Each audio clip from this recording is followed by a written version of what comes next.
contar que o plenário do Conselho Federal de Farmácia, o CFF, aprovou na última semana uma resolução que respalda oficialmente o profissional farmacêutico a prescrever medicamentos categorizados como tarjados e que, em tese, exigiriam receita médica.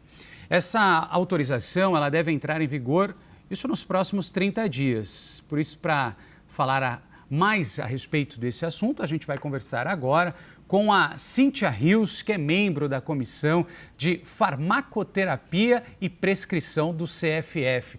Tudo bem? Ótimo dia. Muito obrigado, viu, por estar conosco aqui na CNN Brasil. Bom dia a todos. Eu que agradeço a oportunidade de trazer alguns esclarecimentos sobre esse tema tão importante para a saúde brasileira. Sem dúvida. Cíntia, a primeira pergunta que eu tenho para você, a respeito da CFF, ela acabou publicando uma nota afirmando que o direito à prescrição por farmacêuticos já existe há pelo menos 12 anos. E aí vem a pergunta, quais são as principais novidades, então, dessa resolução? Perfeito. Exatamente. A normatização em relação à prescrição dos farmacêuticos já vem há mais de uma década. Na nova resolução de 2024, nós temos uma organização do processo de prescrição de tarjado. Vale esclarecer, inclusive, que a própria Anvisa, que é quem legisla sobre esse assunto, ela mudou a forma como vem escrito na tarja. Por meio da RDC 786 de 2022, houve uma mudança de venda sob prescrição médica para venda sob prescrição, justamente por reconhecer que hoje existem outros profissionais de saúde habilitados para a prescrição, inclusive além do farmacêutico. Então, com a nova resolução de 2025, o Conselho Federal de Farmácia busca mais qualidade e organização do processo da atuação desses profissionais na área clínica, porque ele determina que o farmacêutico que vai prescrever medicamentos de venda sob prescrição deve possuir um registro de qualificação de especialista, passando assim a oferecer mais segurança até para a sociedade, que vai inclusive poder consultar os profissionais que estão habilitados em um site público do Conselho Federal de Farmácia. Ah, interessante, interessante. Mas existe algum, por exemplo, medicamento que o farmacêutico não estaria ou não vai estar autorizado a prescrever?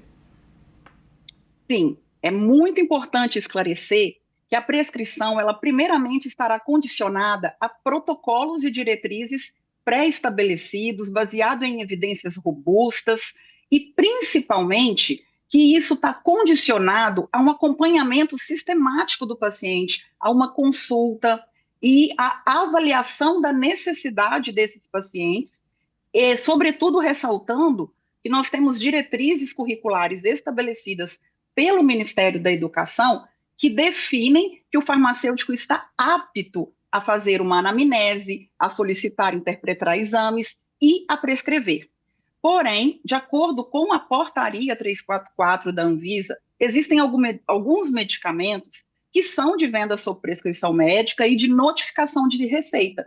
Os tarja preta, por exemplo, esses não estarão no rol dos medicamentos passíveis de prescrição farmacêutica. Não, isso é importante, né? A gente esclarecer a nossa audiência. Era justamente isso. Quais são esses remédios?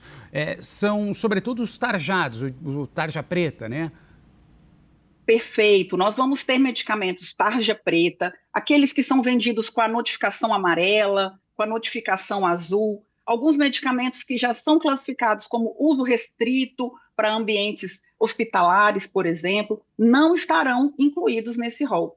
E é importante colocar que todo esse processo ele está sendo construído em cima de um arcabouço legal muito estruturado, né, com muita responsabilidade. Os farmacêuticos eles têm perícia em medicamento e o Conselho Federal de Farmácia ele tem autonomia para poder introduzir um processo dinâmico que acompanhe as necessidades da população do país. E nós sabemos hoje que ainda há uma sobrecarga nos atendimentos relacionados principalmente à saúde pública, de pessoas que estão com sintomas de baixa complexidade que podem trazer esse atendimento para o âmbito da farmácia, para um profissional qualificado para a prescrição farmacêutica, para o atendimento, permitindo, assim, que exista, né, uma organização também do processo de saúde para oferecer uma assistência adequada aí no processo de diagnóstico, de prevenção e principalmente de atendimento às necessidades de maior urgência, que às vezes, infelizmente, ainda tem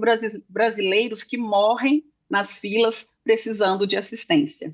Mas, Cíntia, como é que você vai chegar numa farmácia, e aí é uma curiosidade minha, e vai saber que aquele farmacêutico que está te atendendo, ele é um especialista ou ele está capacitado para te prescrever um remédio?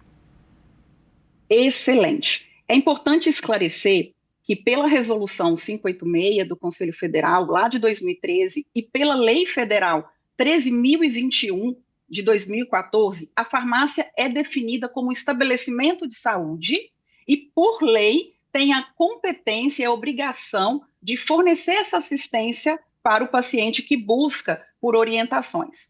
E aí, justamente essa resolução de 2025, para permitir essa facilitação na identificação do profissional que está habilitado para a prescrição dos tarjados, porque os de venda livre seguem com os farmacêuticos estando autorizados a partir da sua graduação, né?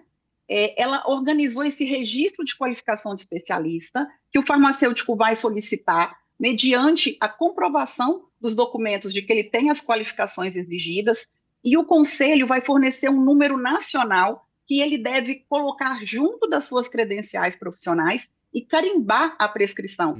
Então, ele vai ter que colocar, né, no documento que ele está aviando e emitindo ali com as orientações e com a prescrição para o paciente, que ele tem o RQE, um número, né, que o registra como a qualidade aí de especialista. De certa forma, é também uma garantia para nós, né, clientes, consumidores, para a gente, quando a gente vai, se dirige a uma farmácia e pede um determinado medicamento, né, então a gente vai ter ali, pelo menos, o registro de quem nos atendeu. Isso traz também uma segurança maior, correto? Perfeito. Esse é o principal objetivo dessa resolução, né? Permitir essa segurança ao paciente, a oportunidade de uma assistência qualificada e, principalmente, compartilhar, né, na resolutividade da assistência à saúde da população, uma vez que somos mais de 100 mil farmácias hoje no Brasil, né? Nós temos dados recentes da Associação Brasileira de Farmácias, das redes de farmácias, que já somam em 2024 mais de 1 milhão de consultas farmacêuticas realizadas.